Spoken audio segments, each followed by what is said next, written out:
సంఘం చీటీల పేరుతో ప్రజలను నమ్మించి 2 కోట్ల రూపాయలతో ఉడయించిన ఘటన వరంగల్ నగరంలో చోటు చేసుకుంది. నగరంలోని కరీమాబాద్, కాశీకుంటకు చెందిన వెంకటయ్య 2008 వరకు LIC ఏజెంట్ గా పనిచేశారు.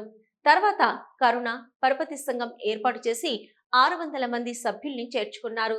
సభ్యులు ప్రతి నెల వాటాధనం చెల్లించుకుంటూ వస్తున్నారు. కానీ గత కొంతకాలంగా వెంకటయ్య సభ్యులకు లోన్ ఇవ్వకుండా జాప్యం చేస్తూ చివరికి ఇంటికి తాళం వేసి చిత్తగించారు. 2-3 రోజుల నుంచి ఫోన్ లిఫ్ట్ చేయకపోవడం, ఇంటికి తాళం గమనించిన బాధితులు మోసపోయామని ఇంటి ముందు ఆందోళన చేపట్టారు.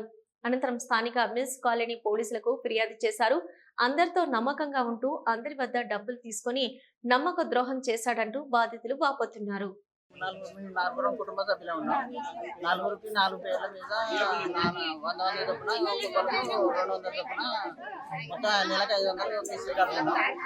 44 నెలలు కంప్లీట్ కట్టినాం.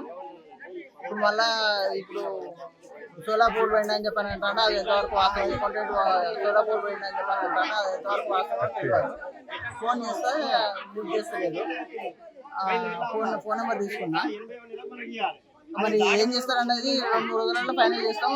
కాంటాక్ట్ మా బిడ్డ క్యాష్ అంతా సిస్టమ్ ఉండదు అని చెప్పని అంటున్నారు. అది ఎంతవరకు వాస్తవం తెలియదు.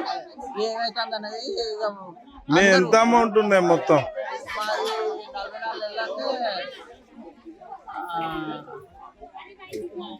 20,000 చిల్లర అవుతుంది కావచ్చు. ఇది ఎక్కువనే లెక్క బరాబర్ ఐడియా లేదు. గత నెల కట్టిల్లా?